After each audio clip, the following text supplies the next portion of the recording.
Oh duduk apa berdiri nih? Berdiri aja lah. Panianya berat. Oh capek. Oh capek. Capek ya, gendong berat Pania. Pania. Rame ya. Bingung dah. Yuk. Gua mundur. Buka dulu jaketnya panas dia. Oh nggak mau. Oh, terus belum.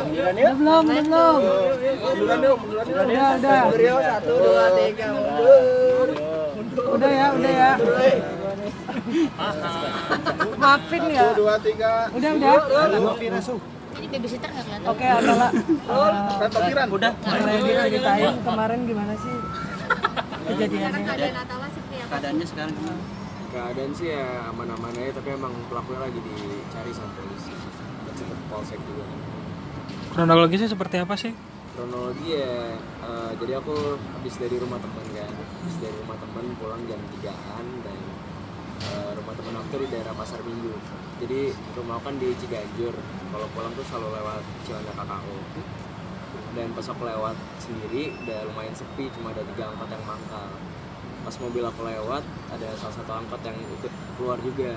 Kan awalnya aku nggak mikir macem-macem kan, tapi pas aku udah kasih jalan untuk angkot itu lewat, angkot tuh malah tetap nempel ke mobil aku, makin mepet, ngikutin terus lewat Ragunan hampir ke rumah. Kira aku mutusin untuk kencangin mobil aku aja kan, biar lolos dari angkot itu. Akhirnya sih awalnya berhasil lolos, tapi nggak lama kemudian angkot itu ngalip dari belakang terus ngeblokade mobil aku.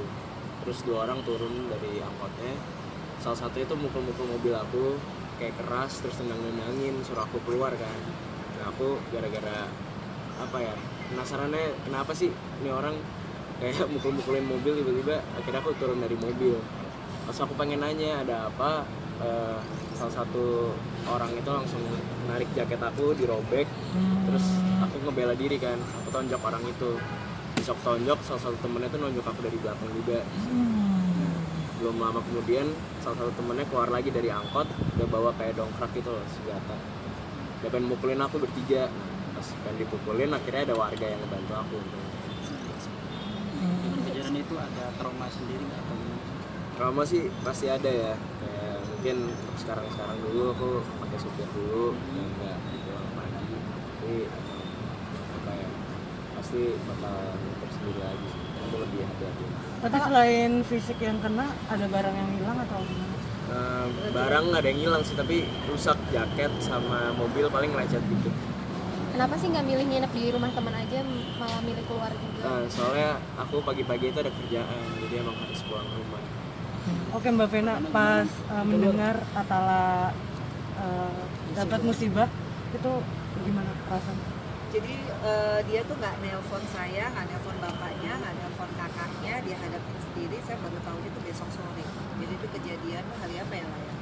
Di Selasa, saya baru tahu Rabu sore, gara-gara dia kasih saya videonya itu sama seperti yang dia posting di Instagram dia. Saya pikir ini prank nih, karena kan saya udah sering banget di prank, jadi saya diemin aja tuh video. Nah setelah saya tanya, Atala mau kemana hari ini? Dia bilang, aku mau ke kantor polisi, aku ditonjok gini-gini. Baru saya telepon balik, tapi saya pertama-tama marah dulu sama dia. Setelah dengar cerita dia pulang sendirian, padahal sebetulnya ngapain gitu, dia kan punya driver hijau, kenapa dia mesti sendirian, kenapa juga dia nggak nginep di apartemen, kan deket tuh rumah Michael sama rumah saya. Iya. Mbak Mawar, Alhamdulillah, tap dulu. Mawar, Mawar, Mbak Mawar. Mana Mbak Mawarnya ya? Ya. Mawar tuh. bawa aja dia ke cafe dia biar minum. Kita saya boleh. Mbak Mawar. Iyo, ambil mobilnya Iyo. Nggak ada sekali. PPKB mana? PPKB. Ya, kamu sama Mawar beli minum di sini. Nggak mau. Tuh, sama lihat kucing tuh. Di sini Pak. Iya, sama Mbak. Ini jaketnya. Iya ini. Ya sama Om. Tunjuk. Om Hendy ya. Om bikin ya, Mbak. Nanti saya susun. No. Bisa gitu ya? Itu sweater berarti ya. Oh itu. Itu jaket hoodie. Itu yang di Itu yang disobek. Iya. Tapi ada luka gak di badannya atau hanya jaketnya aja? untungnya memar dikit doang sih, tapi udah sembuh. Sama ini Saya turun dikit. ada salah satu foto pelaku ya sih yang tangkap video. Oh sempat video ini. Sempat. yang nolongin itu yang video. Oh yang Ah, gitu cakep. kanan dikit. Capture yuk. Kerugian mungkin kira-kira berapa? Jen ya, belasan juta dong. Hmm. Tapi ya bukan masalah kerugian, masalahnya awal. Emang apa aja yang hilang, apa aja sih?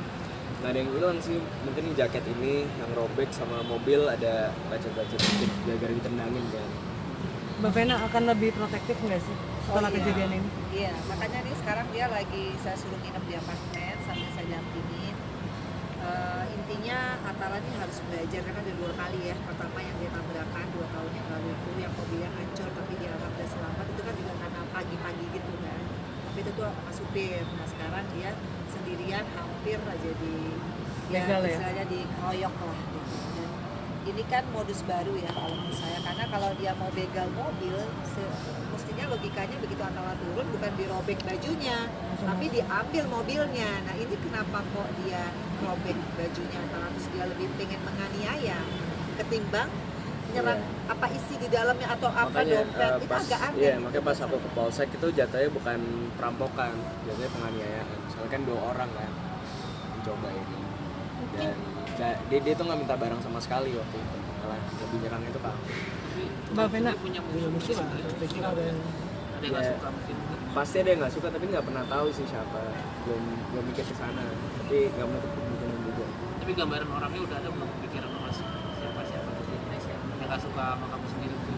Nggak tahu sih, nggak tahu, soalnya aku sih selama ini fine aja gitu sama semua. Takutnya dia kabur ya. Iya, maka pas aku udah konfrontasi, dua orang itu langsung ngumpet ke angkot, cuma satu doang yang berani ngomong ke aku. Terus pas aku udah minta SIM dan KTP, mereka langsung ngomong apa tuh? maksudnya? Iya ada obrolan apa dengan Oh iya, kan pelaku itu? yang kayak di video yang aku bilang, kayak aku ingetin aja kayak kalau ada masalah atau kayak gimana nggak harus pakai kekerasan, kan kita bisa ngomong baik-baik gitu kan. Tapi emang dia udah nggak bisa diajak ngomong gara-gara udah terpengaruh alkohol kayaknya. Mbak Vena ini kan cukup menekan emosinya dari Atala ya. Takutnya psikologisnya kena atau trauma gitu, akan membawa ke psikolog juga nggak sih? Enggak lah, yang paling penting dia pertama yang saya suruh adalah sujud syukur, karena persekian menit itu orang yang naik motor nggak nolongin Atala, wah saya udah nggak tahu deh, karena itu sepi banget ya, iyalah. Dan itu kan istilahnya Atala tuh sendiri banget, dan waktu itu dia ditonjok dari belakang, terus saya tanya kan, kamu mau ngelakuin apa, udah dikeributin orang mau ngapain, dia bilang aku udah pasrah. Nah itu yang bikin saya histeris sih sebenarnya, kebayang aja kalau anak sendirian gak ada yang nolong, tapi alhamdulillah ada aja yang nolong ya, yang orang naik motor itu, yang mahasiswa ya, yang katanya dia ngikutin gara-gara dia aneh lihat mobil Atala kok dipepet-pepet terus sama si angkot ini. Jadi si motor-motor itu juga tahu, makanya dia mau jadi saksi ya, udah tahu kan Iya, udah sebut kantor polisi. gitu. Jadi ya inilah saya bilang kamu sujud syukur, gimana kamu diselamatin Allah 2 kali dalam hidup kamu, ke depannya ya jangan lupa sholat, jangan lagi juga berani-berani yang pulang jam segitu ya. Saya omelin abis-abisan, tapi semua tergantung Atala karena dia udah dewasa. Tapi sekarang ini saya lebih kepada pengen nemenin dia aja ya, kalau dia mau cerita atau dia mau merasa resah.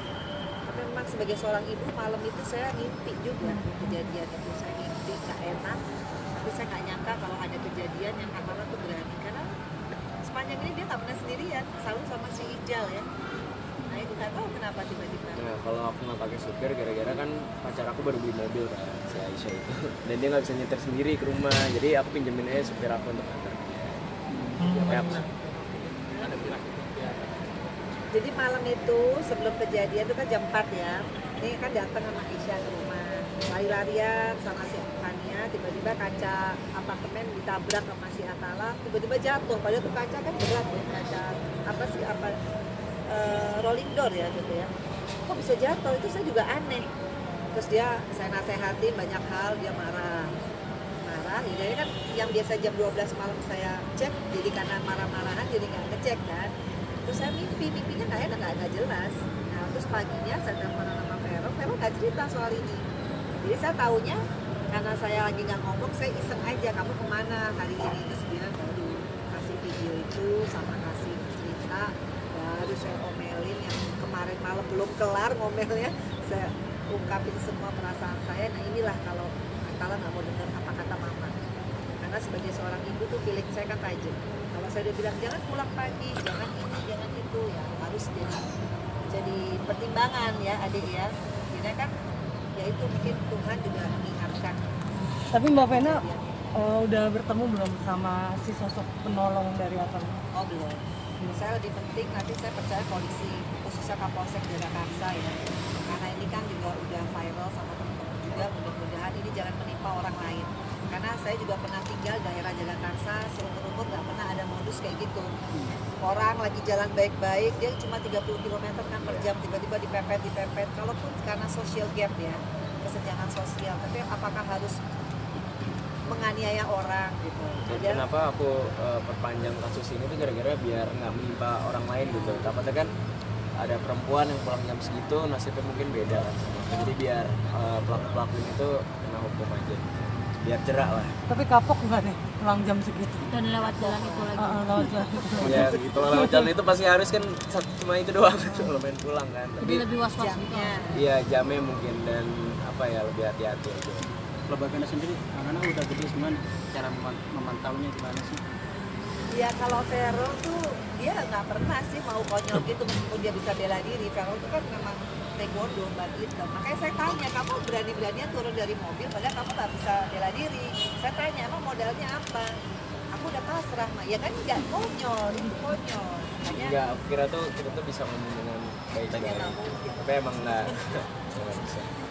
ya nggak ada sih, yang jelas dengan peristiwa ini saya harus yang tadinya udahlah udah gede-gede ya 20 tahun 23 tahun mestinya udah bisa jaga diri lah ya. Sekarang mau nggak mau Atala mau kemana sama siapa ya saya akan pantau. Tapi kamu sendiri yang lapor itu bawa apa aja bukti-bukti ke polisi? Aku bawa saksi-saksi yang ngebantu aku, terus jaket aku juga yang robek, sama sebuti video. Semua visum nggak? Visum ya sempat di rumah sakit dekat sana, terus sudah dikasih ke polisi juga. Oke, ya. Ya, Mas Rep. Oke.